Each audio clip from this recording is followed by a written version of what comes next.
नमस्कार, मैं ज्योति विनय कपूर आज मुखपत्र में आपको बताऊंगी कि आखिरकार क्यों नवरात्र और ईद के एक साथ पड़ने पर इस बार फिर बरपा है हंगामा।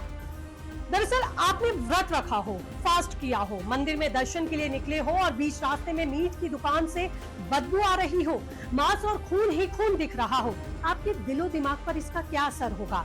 क्या आप नहीं चाहोगे कि भाई कम से कम नवरात्रि में तो चिकन मीट की दुकानों पर तालाबंदी हो, ये दुकानें आराधना के 9 दिनों के लिए बंद की जाएं। इन 9 दिनों में मीट बेचने वाले दुकानदारों को इतना भी घाटा नहीं होगा कि इनकी रोजी रोटी ना चल पाए।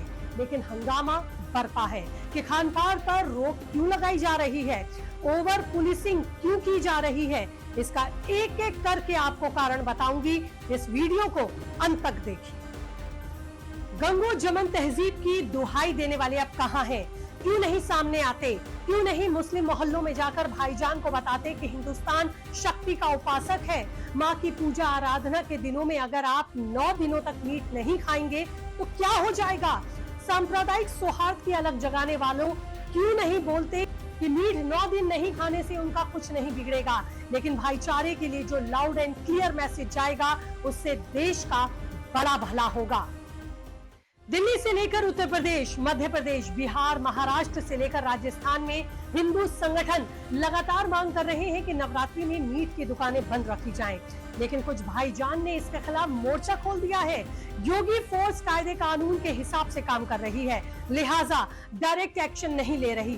तो क्या मुस्लिम समुदाय को खुद आगे बढ़कर चिकन मीट की दुकानों पर नवरात्रि के दिनों में कम से कम शटर डाउन नहीं कर लेना चाहिए?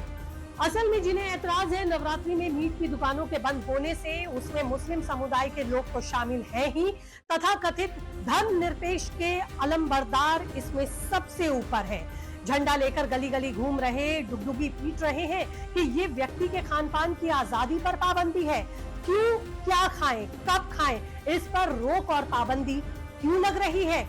यही लोग असली सामाजिक भाईचारे के दुश्मन हैं। आजादी के नाम पर समाज में वैमनस्य फैलाने के साजिशकर्ता यही लोग हैं। मीट तो बहाना है, ये वो लोग हैं जो शांति व्यवस्था वाले राजकाज में सुकून महसूस नहीं करते।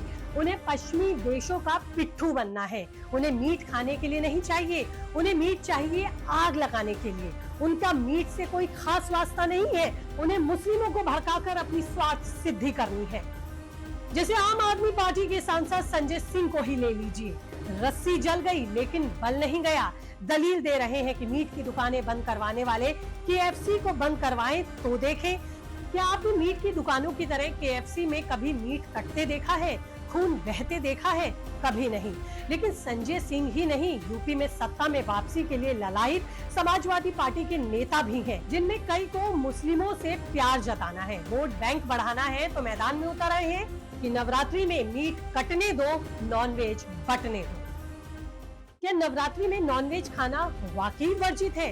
ये धार्मिक आस्था से जुड़ा या वैज्ञानिक कारण भी है? नवरात्रि को साधना और भक्ति का समय माना जाता है।